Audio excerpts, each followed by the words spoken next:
Selamat siang. Kita ketemu lagi siang ini untuk masuk ke episode pembelajaran yang juga cukup penting dan strategis artinya di era perubahan pada saat ini, di era disrupsi dan di era unpredictable.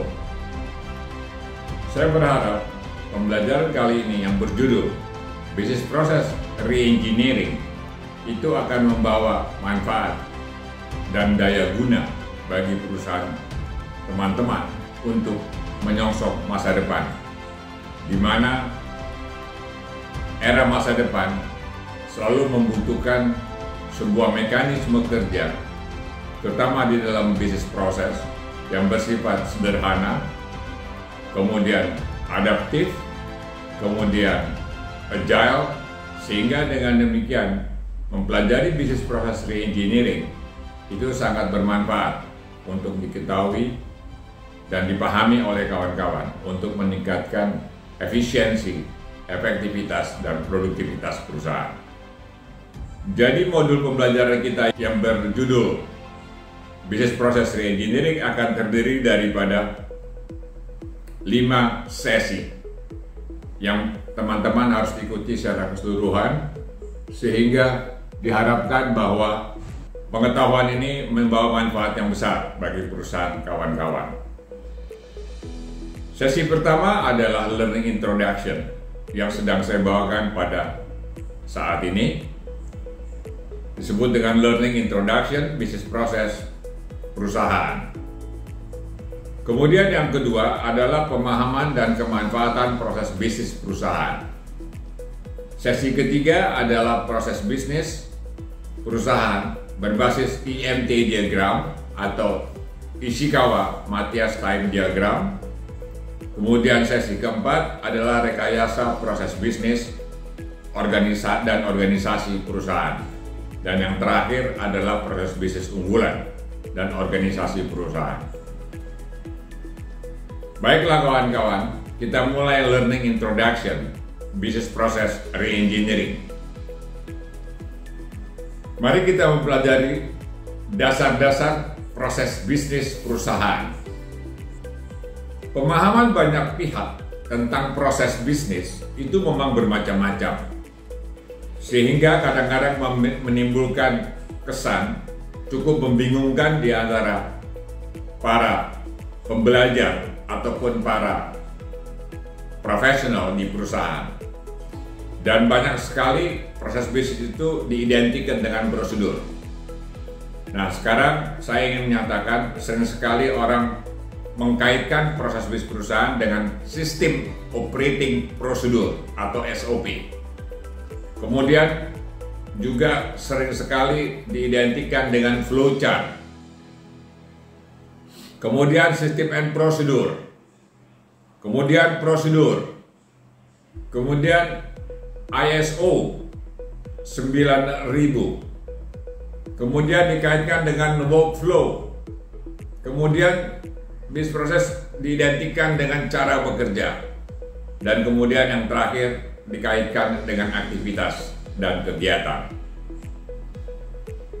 Tidak ada yang salah pemahaman itu, selama teman-teman memahami secara mendasar apa itu sebetulnya bisnis proses perusahaan. Mari kita lihat perkembangan yang disebut dengan bisnis proses perusahaan di dalam era 20-30 tahun terakhir ini. Saya mencoba memflash atau mencoba menyampaikan atau mengetengahkan perbandingan SOP versus business process. Mari kita lihat apa sih perbedaan dan persamaannya antara SOP dengan business process. Yang pertama adalah soal latar belakang pengetahuan. SOP itu berbasis Organization Theory and Management Information System. Sedangkan Business Process Management berbasiskan Competition Theory dan Information Technology. Kemudian maksud dan tujuan. SOP bermaksud dan bertujuan untuk membuat urutan kerja supaya teratur agar terpenuhinya pengendalian dan hierarki organisasi dalam pengambilan keputusan. Sedangkan bisnis proses bermaksud dan bertujuan merancang tahapan dan aliran kerja untuk memberikan nilai tambah atau added value dan memenuhi keinginan dan kebutuhan nilai dari para penggunanya. Jadi bisnis proses yang paling penting adalah berorientasi kepada pengguna akhir. Sedangkan prosedur itu mementingkan tentang pengendalian dan hierarki organisasi. Jadi dua hal yang sangat berbeda. Sehingga kalau dengan demikian kita akan melihat mana yang lebih bermanfaat pada saat ini di era ketidakpastian. Kalau saya beranggapan yang paling penting adalah pengguna atau pemakai barang dan produk yang kita hasilkan. Kemudian, apa perbedaan prinsip-prinsip dasar daripada kedua konsep ini?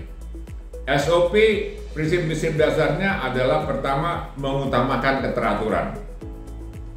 Sedangkan bisnis proses mengutamakan kelancaran.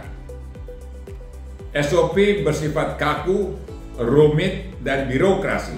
Makanya sering disebut urut kacang atau cara kerja ular tangga, sehingga prosedur itu berbelit-belit lalu kemudian naik turun. Sedangkan bisnis proses mengutamakan flexibility dan kesederhanaan atau simplicity. Lalu kemudian SOP mengutamakan peranan setiap fungsi organisasi. Sedangkan bisnis proses mengutamakan peranan lintas fungsi untuk kelancaran. Makanya sering disebut bisnis proses itu sering menabrak hierarki organisasi karena memang mereka selalu beranggapan kalau perlu cross border, cross hierarki memang harus dilakukan untuk kecepatan dan ketepatan dan memuaskan pelanggan. Kemudian SOP mengutamakan pengendalian dan kontrol setiap tahap dan kurang peduli terhadap pengguna akhir. Sedangkan bisnis proses mengutamakan nilai tambah pada setiap tahap dan pengguna akhir. Lalu kemudian di SOP berisikan aliran kerja dan aliran informasi. Sedangkan di dalam bisnis proses hanya berisikan aliran kerja saja, tidak ada aliran informasi, tapi aliran informasi setelah desain bisnis proses di-create untuk melakukan information flow. Kemudian hubungan keterkaitan. Di SOP, seringkali SOP sebuah fungsi tidak terhubungkan dengan SOP fungsi lain. Atau tidak ada hubungannya dengan penyelenggaraan kerja yang bersifat kebijakan. Sedangkan di bisnis proses, setiap bisnis proses di level operasional harus terhubungkan atau merupakan penjabaran dari bisnis proses pada level dan strategi kebijakan. Jadi punya keterkaitan kalau di bisnis proses, baik hierarki maupun horizontal. Kemudian SOP fokus pada fungsi organisasi, tidak ada kaitannya dengan pengguna atau terpisah sama sekali dari pengguna. Karena mereka mementingkan keamanan, kelancaran dari fungsinya masing-masing. Itulah yang sering kejadian.